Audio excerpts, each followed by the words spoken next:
حضور نے فرمایا کہ جو بندہ، حدیث پاک ہے نا، جو بندہ چڑیا کے گھونسلے جتنی، اب چڑیا کا گھونسلہ کتنا ہوتا ہے، چڑیا کے گھونسلے جتنی بھی مسجد بنا دے، اللہ تبارک و تعالی اپنی شان کے مطابق اس کے لیے جنت کے اندر مال تیار کرتے ہیں۔ بندے کے اندر تو یہ طاقت تھی کہ اس نے ایک چھوٹی سی مسجد بنا دی، اور اللہ اپنی شان کے مطابق، اب یہ نہیں کہ اس نے چھوٹی مسجد بنائی ہے تو میں اس کا مال بھی چھوٹا بناؤں گا، نہیں، اللہ اپنی شان کے مطابق اس بندے کے لیے جنت کے اندر مال بناتے ہیں۔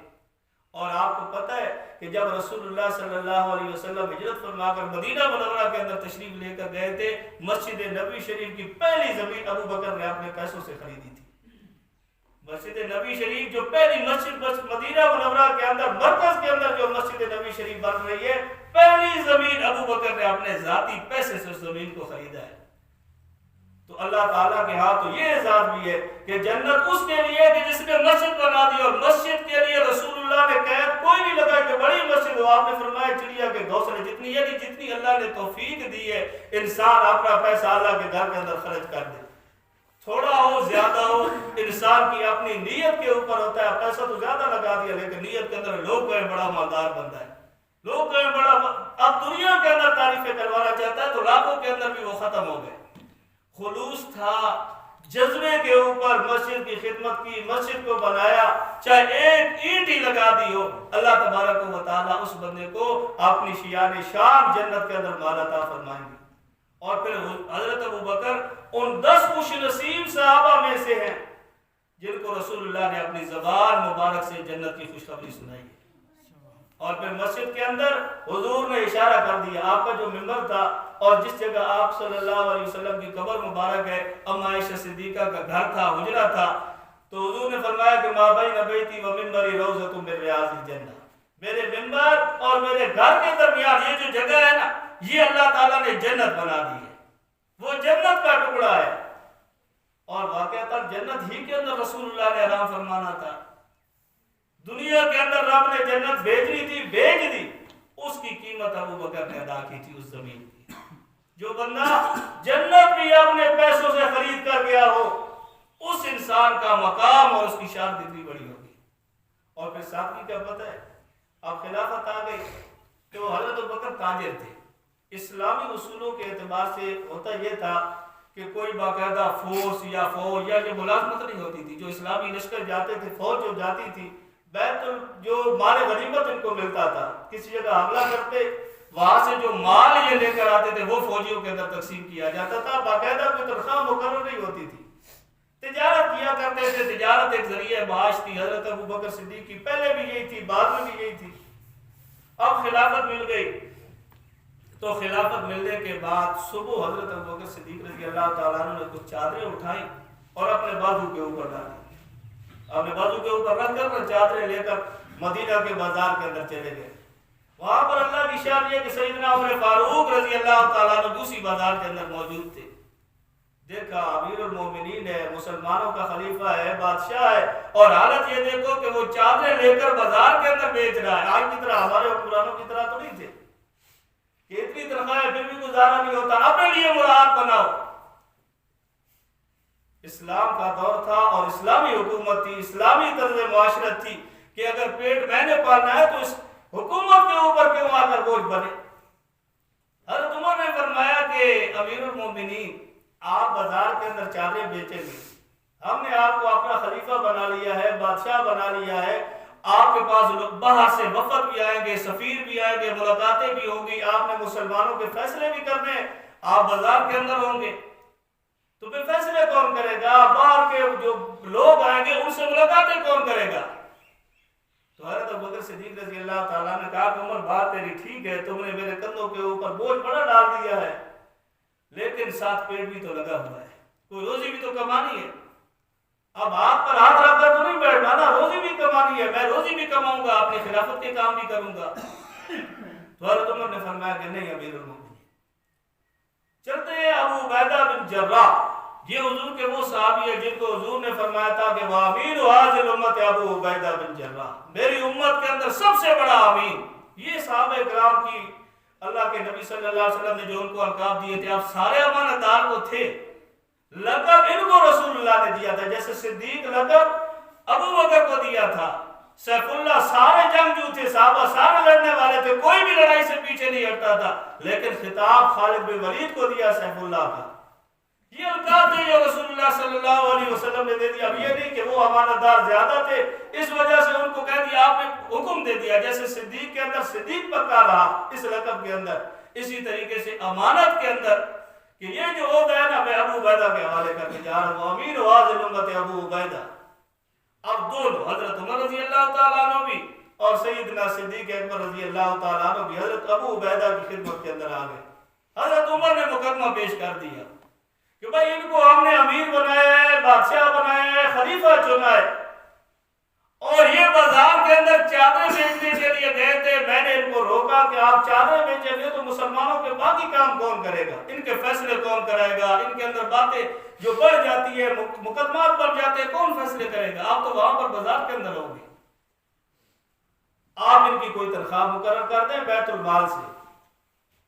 اب تنخواہ دیکھنا، خلیفہ وقت ہے، تنخواہ ابو عبیدہ نے مقرر کی کہ امیر المومنین بیت المال سے جو مہاجر صحابہ کو ملتا ہے وہی آپ کو ملے گا۔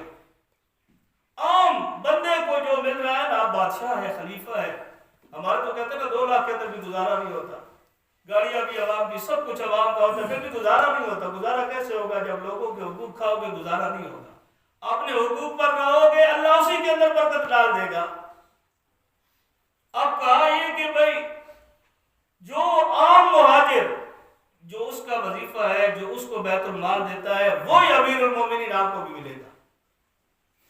ابو بکر نے قبول کر لیا کہ ٹھیک ہے، مجھے قبول ہے، گزارا ہوگا یا نہیں ہوگا یہ نہیں کہا کہ میں امیر ہوں، میرے پاس لوگ آئیں گے، میرے اخراجات پڑیں گے، نہیں، جو مل رہا ہے ٹھیک ہے، جو عام کو ملے گا وہی مجھے بھی ملے گا۔ دوسرا فیصلہ ابو عبیدہ بن جراح نے کہا کہ امیر المومنین آپ کو ایک جوڑا کپڑوں کا گرمیوں کا اور ایک جوڑا کپڑوں کا آپ کو سردیوں کا ملے گا، 2 جوڑے سال کے اندر بیت المال آپ کو دے گا۔ جتنے بیٹھے ہو کوئی ایسا ہے کہ جس کا سال کے اندر ایک جوڑا ہو؟ الماریاں بڑی پڑی ہیں، پھر بھی کہتا ہے کچھ نہیں ہے۔ وہاں پر 10 لاکھ مربع میل کا حاکم بیٹھا ہے اور اس کے اوپر فیصلہ دوسرا کر رہا ہے، دوسرا صحابی اس کو کہہ رہا ہے کہ ایک سوٹ کپڑے گرمیوں کے اور ایک سوٹ کپڑے سردیوں کے، یہ آپ کو 2 جوڑے بیت المال دے گا۔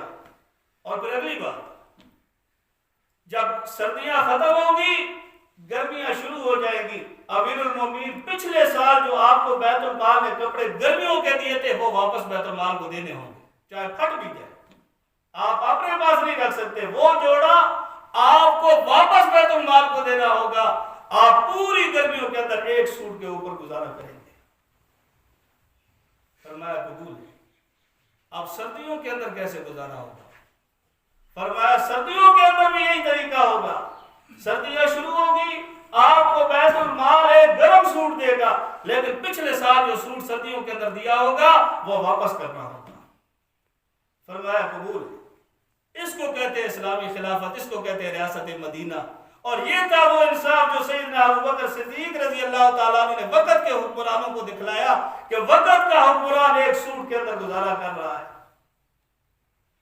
اب دنیا کے اندر ایسے بادشاہ، ایسے خلیفے جن کے بارے میں رسول اللہ صلی اللہ علیہ وسلم نے اتنی بشارتیں دی ہو، اتنی بشارتیں دی ہو، اور پھر اللہ کے حبیب فرماتے ہو کہ ابو بکر تو ایسا سچا سچا انسان تھا کہ جنت کے سارے دروازے تجھ کو بلائیں گے، تو کمال بھی تھا نا ابو بکر کے اندر۔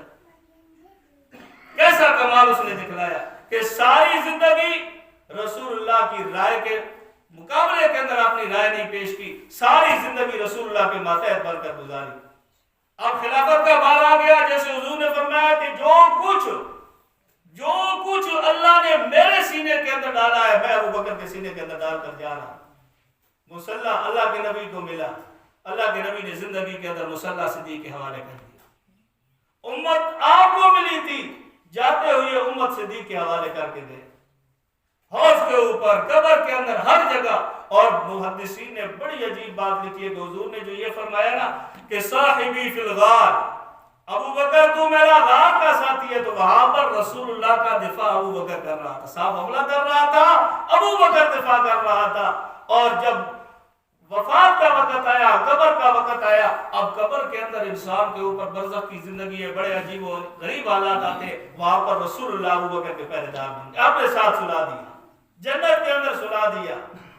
کتنا بڑا مقام. آج حاجی حج پر جائے، جاؤ رسول اللہ کے زیارت کے لیے، جو بھی جائے گا سلام رسول اللہ پر بھیجے گا، ساتھ ابو بکر پر بھی بھیجے گا. وہاں پر ابو بکر کی دشمنی آپ سینے کے اندر جو رکھ کر جائے. دیکھو اللہ تبارک و تعالی انسانیت کو نا بڑی عجیب و غریب مثالوں سے انسان کو سمجھاتا ہے. قرآن پاک کے اندر بھی اللہ نے مثالیں پیش کر دی، حدیث پاک کے اندر بھی رسول اللہ نے مثالوں کے ذریعے انسان کو سمجھایا. دنیا کے اندر بڑا جابر گزرا ہے نمرود، ابراہیم علیہ السلام کا دشمن، بڑا جابر گزرا ہے. اس کا عقیدہ نظریہ یہ تھا کہ میں خدا ہوں، انا ربکم الاعلی، سب سے بڑا خدا میں ہوں، سارے خدا میرے ماتحت ہیں. اللہ نے سزا کیا دی. اس دماغ کے اندر غرور آیا تھا نا کہ میں بڑا ہوں، بادشاہ ہوں. اللہ تعالیٰ نے سزا یہ دی کہ اب دربار کے اندر بیٹھتا تھا، ایک لنگڑا مچھر ناک کے ذریعے اس کے دماغ کے اندر چلا گیا. جس دماغ کے اندر فطور تھا اس کی اپنی جوتی سب نے رکھی ہوئی تھی. ایسے تخت پر بیٹھتا تھا جس تخت کے آگے پہلے لوگ آ کر سجدہ کیا کرتے تھے. اب حکم یہ تھا کہ سارے آئے بادشاہ کی جوتی اٹھائے اور بادشاہ کے سر کے اندر مارے. اللہ نے اس کو زندگی کے اندر یہ سزا دے دی. جس دماغ کے اندر یہ خلل تھا، جو ابراہیم خلیل اللہ کا دشمن تھا، ابو بکر صدیق کے دشمن کو اللہ نے کیا سزا دی. اس سینے کے اندر بغض اگر ابو بکر کا ہوگا، نبی کے اس یار کے اوپر بھی تم تان و تشریح طنز کرو گے، اس سینے کے اندر ابو بکر کا بغض رکھو گے، آپ نے اظہار کر لے. ان کو زندگی کے اندر یہ سزا ہے. ہاتھ بھی ان کے اپنے ہوتے ہیں، سینے بھی ان کے اپنے ہوتے ہیں. دیکھ لیا کرے جو ابو بکر کے دشمن ہوں گے آپ کو نظر آئیں گے، اپنے سینے پیٹتے ہوئے نظر آئیں گے، وجود بھی اپنا ہوگا. اللہ نے یہ سینہ اسی لیے پٹوایا کہ اس سینے کے اندر ابو بکر کا بغض ہے. کسی بار والے کو نہیں کہا کہ تم ان کو مارو. اللہ نے فرمایا میں ہی کافی ہوں، میں ہی ان کو سزا دوں گا. ابو بکر میرا پیارا ہے، میں نے اس کو چنا ہے، اور اتنا چنا ہے کہ آج بھی میں نے رسول اللہ کے ساتھ اس کو سلا دیا ہے. اور میرے رسول فرما کر گئے تھے کہ جب حوض کوثر کا وقت آئے گا ابو بکر کو میرے ساتھ کھڑا ہوگا، حوض کے اندر بھی میں جدا نہیں کروں گا، ابو بکر کو ساتھ رکھوں گا. سزا یہ دے دی کہ جس سینے کے اندر ابو بکر کا بغض ہوگا، ہاتھ بھی اسی کا، سینہ بھی اسی کا، مارتا رہے قیامت تک پیٹتا رہے. یہ سزا اللہ تبارک و تعالی نے اس کو عطا کر دی. تو صدیق اکبر رضی اللہ تعالیٰ عنہ ایسی عظیم شخصیت ہے، ان کی زندگی کے اندر بڑی مماثلتیں اللہ تبارک و تعالیٰ نے رکھی ہے. انشاءاللہ اگلے جمعے پر میں آپ کو رسول اللہ صلی اللہ علیہ وسلم اور حضرت ابو بکر کی جو مماثلت ہے کہ جو کام رسول اللہ نے کیے وہی کام اللہ تعالیٰ نے کیسے صدیق سے لیے، وہ انشاءاللہ بیان کروں گا. وآخر دعوانا الحمدللہ رب العالمین.